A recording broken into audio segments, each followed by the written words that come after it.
സംസ്ഥാനത്ത് അമീബിക് മസ്തിഷ്ക ജ്വരം പിടിമുറുക്കുമ്പോൾ രോഗബാധയുടെ ഉറവിടം കണ്ടെത്താൻ പഠന സംഘം. മനുഷ്യ ശരീരത്തിനുള്ളിൽ അമീബ എങ്ങനെ പ്രവേശിക്കുന്നുവെന്ന് കണ്ടെത്താനാണ് പ്രത്യേക സംഘത്തിന്റെ നീക്കം. ഇന്ത്യൻ കൗൺസിൽ ഫോർ മെഡിക്കൽ റിസർച്ചിലെ ഗവേഷകരും ഗവൺമെന്റ് മെഡിക്കൽ കോളേജിലെ ഡോക്ടർമാരും ചേർന്നാണ് പഠനം നടത്തുക. സംസ്ഥാനത്ത് അമീബിക് മസ്തിഷ്ക ജ്വരം ബാധിക്കുന്ന കേസുകൾ വർദ്ധിക്കുന്ന സാഹചര്യത്തിൽ ഇന്ത്യൻ കൗൺസിൽ ഫോർ മെഡിക്കൽ റിസർച്ചിലെ ഗവേഷകരും ഗവൺമെന്റ് മെഡിക്കൽ കോളേജിലെ ഡോക്ടർമാരും ചേർന്ന് പഠനം നടത്താനൊരുങ്ങുന്നു. പ്രാരംഭ നടപടിയായി രോഗബാധിതരുടെ വീടുകൾ സന്ദർശിക്കുകയാണിപ്പോൾ.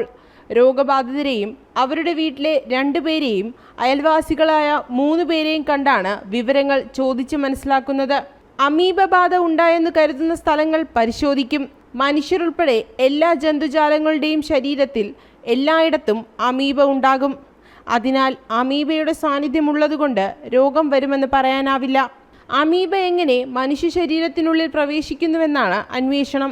മൂക്കിനുള്ളിലെ നേർത്ത പാളിയിലൂടെ വെള്ളം തലച്ചോറിലെത്തുമ്പോൾ അതിലെ അമീബയാണ് രോഗത്തിന് കാരണമാകുന്നത്. മാലിന്യം തള്ളുന്നതിലൂടെ അമീബ അതിവേഗം വളരുന്നു എന്നതിനെക്കുറിച്ചും അത് സൃഷ്ടിക്കുന്ന പ്രത്യാഘാതങ്ങളെക്കുറിച്ചും പഠിക്കും. ഓരോ രോഗിയുടെയും ശാരീരികാവസ്ഥയും പ്രമേഹം ഉൾപ്പെടെയുള്ള ജീവിതശൈലി രോഗങ്ങൾ ഉണ്ടോ എന്നും വിലയിരുത്തി രോഗം വന്ന കാരണം വിലയിരുത്തും. കാലാവസ്ഥാ വ്യതിയാനം മൂലം അന്തരീക്ഷത്തിലെ താപനില ഉയർന്നത് അമീബയുടെ വളർച്ച വർദ്ധിപ്പിക്കും.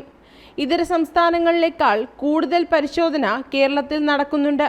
അതിനാലാണ് കൂടുതൽ കേസുകൾ കേരളത്തിൽ കണ്ടെത്തുന്നതെന്നാണ് പഠന സംഘത്തിന്റെ അഭിപ്രായം. സംസ്ഥാനത്ത് ഈ വർഷം 160 പേർക്കാണ് രോഗം ബാധിച്ചത്.